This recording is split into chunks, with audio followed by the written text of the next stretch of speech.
Facing the unknown. Let me paint a picture for you. I'm lying in my bed, I'm staring up at the ceiling, and there is deafening silence, like deafening silence. I haven't slept more than 3 hours a night in 3 months, maybe even longer than that. I lost count somewhere along the way. And my body feels like dead weight, like I can't get out of bed. There's nothing I can do to get out of bed. And then the thought occurs to me, well, even if you could get out of bed, there's nothing to get out of bed for. You see, in the year leading up to my 50th birthday, I found myself divorced from a 22-year marriage. I was an empty nester. My kid moved 4 hours away to go to school. I was let go from a 30-year corporate career, and I was bedridden with a stress-related illness. My life, as I knew it, had ceased to exist in what felt like an instant. The life that I had worked so hard to curate was gone, and I was staring into this big black hole. And I kept thinking to myself, how did I get here? Like, what happened? Like, I've done everything that they told me I should do. I have followed the rules to the T, right? You know, we're given that, the rules of life checklist, way, when we're young, and especially as women, we're given it, like how to be, how to show up, what to do, how to think, all of the things. And so I had checked everything on the list. You know, go to a good college, check. Get good grades, check. Get a good, stable corporate job and work your way up the ranks, check. You know, somewhere in there, get married, have a kid, raise a family in a nice suburban house, check. I had done it all. So where did I go wrong? Like, what happened? And then I turned my thoughts to, it almost doesn't matter what happened because what's in front of me? Like, there's nothing. Like, what's possible for me? I'm a 50-year-old woman, a 50-year-old single woman, even worse, who can't get out of bed. Like, where do I go from here? What do I do? And, you know, I'm asking myself these questions like, you know, am I too old? Like, is this the beginning of the end for me? Like, I truly thought it was the end of my life. Like, there was nothing. Because if you look around you, what, you know, they tell you about this time of your life is that you're supposed to be preparing to ride off into the retirement sunset on the arm of a handsome man with a pot of gold. You know, like cue the Freedom 55 commercial. Not my reality. No handsome man, no pot of gold, and no hope. And I truly believe that this is the beginning of the end. Like, I'm just supposed to coast into the finish line, you know, just wait for the grandkids to visit. I mean, and look at all the commercials that you see that have a woman that's anywhere over the age of 45. It's bladder leakage protection, meal replacement shakes, and sitting around waiting for your grandkids to visit. And I'm like, that's really, really inspiring. I'm not feeling too excited about that. Like, you know, what options do I have? So, you know, I had worked really, really hard to get to the place that I was, checking all the boxes and doing all the right things. And I was used to controlling every aspect of my life. Like, if I wasn't a wife, a mother, a corporate executive, then who was I? And again, this like deafening silence. I had no idea who I was. I had built my life around my roles and my responsibilities, and without them, I ceased to exist. So, you know, the fear of the unknown, of that big black hole that's sitting in front of me, starts to get the better of me, and I start to want to find something. I'm clamoring for something to control in my life. And at the time, you know, I had also been really big into fitness, and in my brain, I think to myself, well, at least I can still do my workouts. I can still do that. So, you know, keep in mind, I can barely get out of bed. I haven't slept. Like, a trip to the grocery store is like more than I can manage without a nap. I'm physically depleted. And so I go into the gym one morning, and I'm waiting for my trainer, and she comes in. And she's got this really stern look on her face, and I'm thinking, uh-oh, what's up? And she says to me, I won't do this anymore. And I look at her, and I go, do what? And she's like, your body is talking to you, and you are not listening, and I will not participate in this with you anymore. I was so pissed off at her. I'm like, who the hell does she think she is? She has no idea what she's talking about. Of course I can do this. I can do anything. Of course I can do this. It took me a couple of weeks to realize that she was right. I had to eat some humble pie. And it took me even longer than that to realize that she'd actually handed me a huge gift.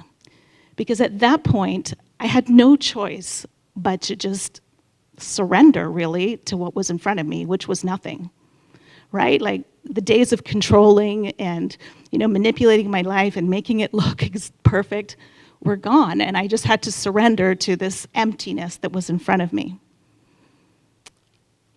So then I think, you know what? I'm going to meditate. I'm going to get some answers. I'm going to meditate. I'm going to figure this out. So I had tried meditation before, and I had considered it to be an abject failure because I could not stop my monkey mind. I would lie there in Shavasana making mental to-do lists and all, grocery lists and all kinds of things. But I'm like, okay, I'm going to give it one more shot, and this time I'm going to do it. So, of course, I'm going to do it. I'm just going to make it work. So I signed up for this free meditation class at my local yoga studio, and I walk in, and there's 6 mats on the floor. We all sit down, and I'm like, okay, I'm going to get some answers. This is going to really work. And the instructor starts the guided meditation, and it's all candlelight, and it's beautiful, and she starts the guided meditation. And about 5 minutes in, I feel this well of emotion start to rise up. And I'm thinking, uh-oh, what's happening? What's happening? And I'm like, Jennifer, get your shit together. Handle this, right? But this well of emotion is getting bigger and bigger and bigger. And I realize I can't control it, and now it's spilling over.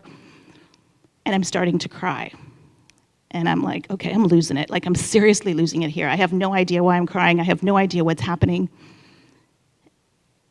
And I'm not talking about crying I have a couple tears running down my cheeks. No, I'm crying sobbing and heaving and sniveling crying. And I'm thinking, okay, I'm losing my mind. I'm absolutely lost it now. And the meditation teacher just slides a box of Kleenex onto my mat. She doesn't say a word, and I sit there, and now that I think about it, I'm like, those people in that class must have just really loved me because I'm sniveling and blowing and I leave the class.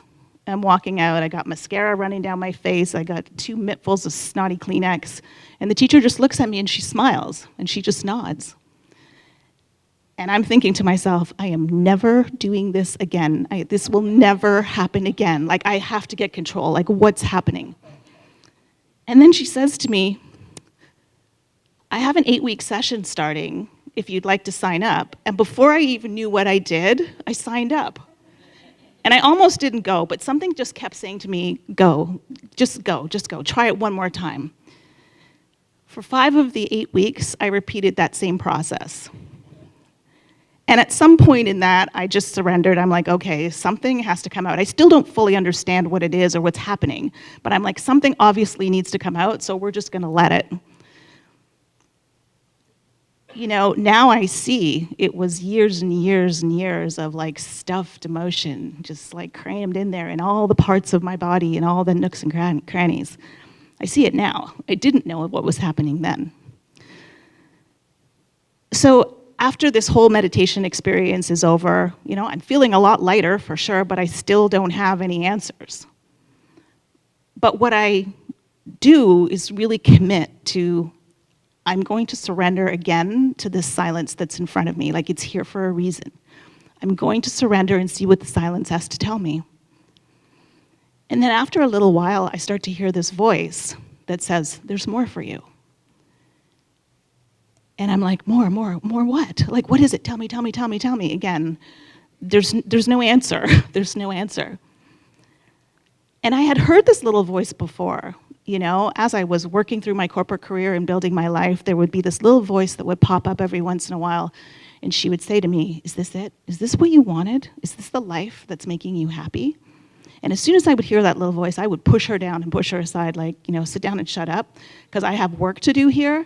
And I couldn't acknowledge her because I had worked really, really hard and invested a lot to get to where I was.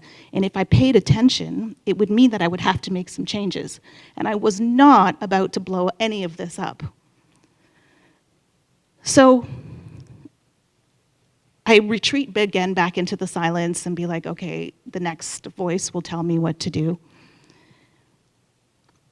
And the voice comes up again and says, there's so much more for you. There's so much more for you. You have to get quiet and follow your joy. Like, this is the opportunity for you to create a life that truly makes you happy. And then as I think about it, I'm like, I have no idea what would make me happy. I've never given it a thought. Like, nowhere on that checklist was make yourself happy. I had never, ever, ever stopped to ask myself if what I was doing was making me happy, if what I was doing was actually what I wanted. I was just following the plan that was handed to me, right? And I was rewarded very handsomely for following the plan, right? I had a great job with great perks. Everybody was like, oh, what a great career you have, what a nice family, a beautiful house, right? Nowhere had anybody ever asked me, had I ever asked myself what would make me happy. It just wasn't an option, really. Like, nobody told me that that was an option, like that there was a different way to do things than the way that I had been living. So, I'm like, okay, we're gonna figure this out. We're gonna figure out what makes me happy. And, I get the idea to start writing, right? Which was how the Old Chicks No Shit blog started. And, I started writing. And then along the way, I'm still like, okay, I still don't have the answers. I'm staring still into this big black hole. And then fear gets the best of me. And it starts to convince me that I'm going to become an old spinster woman with cats. I'm not even a cat person. Living alone with no life, no family, no anything. And I decide that I definitely don't like that option, and I retreat instantly to what I knew, the security of the corporate world.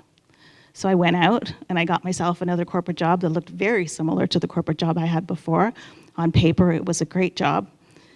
And I'm about 2 months into that job when I realize, oh shit, this is not it. This is not what I want. Like, I am not the same woman who went into the silence, into that abyss. I'm different now, and this is not what I want. And I have to extricate myself from this job that I have. And I'm thinking to myself, like when this job came up, I was like, oh yeah, this is the answer. This is what I had to get quiet for. This is what the stillness was trying to show me. I just had to go over here. And I realized, though, now that the more the voice is telling me about was not more of the same. It was asking me to take a different path. Like, all of this had happened for a reason. And sometimes you have to do what you don't want. You have to get what you don't want to really understand what you want. And that was the first time that I had considered that there was another way of doing this, that I actually could, follow the things that made me happy, right? Honor that little inner voice. Because, and when I look back on it, that little inner voice was talking to me for a very, very long time, but I was not paying attention because I didn't have the capacity to hear what she had to say. And we buy into an identity, like an identity that's handed to us, and Jill talked about this, right? And that becomes who we are. But it's not who we are. It's like the things that we do, the roles that we play, but it's got nothing to do with who we are. And figuring out who we are and what we want, that's where the gold lies. So I started asking myself, okay, what is it that you truly want? What's going to make you happy? And it's the easiest but the hardest question ever, right? Like, not what do I think is available to me? not what do I think I'm capable of, not what do I think I'm worthy of, but like what do I truly want? And for most of us, I think, and it was very true for me, like admitting what I really wanted was really scary. Like really, really scary. I had to like get deep, like into my soul, into my heart of hearts about like what did I want? And my whole corporate career had been in marketing in the finance world, and I was like, yeah, that's nowhere on this list. Like, yeah, that's nowhere on this list. But admitting to yourself what you want takes an immense amount of courage and vulnerability, because when you admit it, right, when you finally admit it to yourself, there's the possibility that you might not be able to have it, right? And then you start wrestling with all of those, like, the demons of I'm not good enough, I'm not worthy, I can't do it, it's, I can't do it for this reason, I can't do it for that reason. But knowing what you want and like honoring that part of your soul that's speaking to you, that's telling you clearly what it is, that would truly make you happy, that would set your soul on fire, that takes a huge amount of courage. So I started slowly.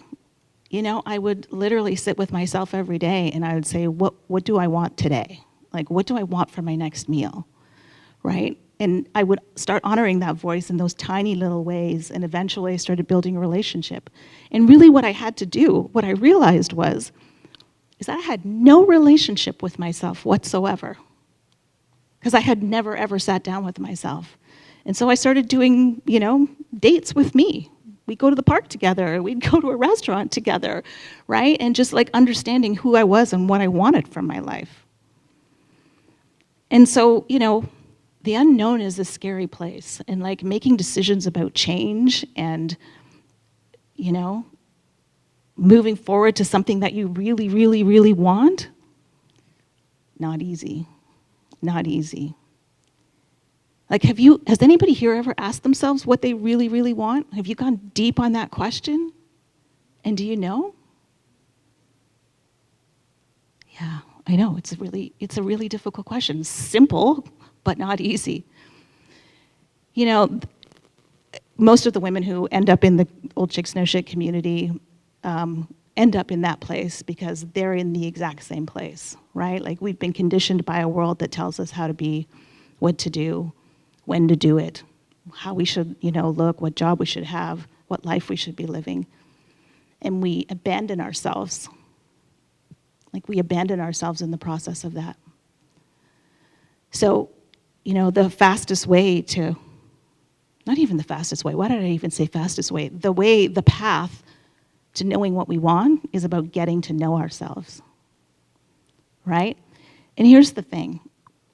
When we know what we want in our heart of hearts, like deep in our soul, that's the thing that's going to pull us forward through the path of the unknown. Because I can't tell you how many times in these past years of my business where I have said, I quit, I can't do this. And I actually allow myself to quit. But then like 2 hours later, I'll be like, but you can't. And then it's like, okay, I have to figure out the way through. But if I didn't have that anchor, if I didn't know what my soul was asking of me, I'm not sure I would find a way through the fear, through the unknown. So I ask you, do you know what you want? And if you don't know what you want, is it fear that's standing in the way? One of my favorite quotes by the philosopher Lao Tzu is, when I let go of what I am, I can become who I might be. And that really is the journey of all of us through this life. Honoring ourselves, honoring our soul's voice, and allowing ourselves to unfold and grow and trust ourselves to be able to navigate through the unknown.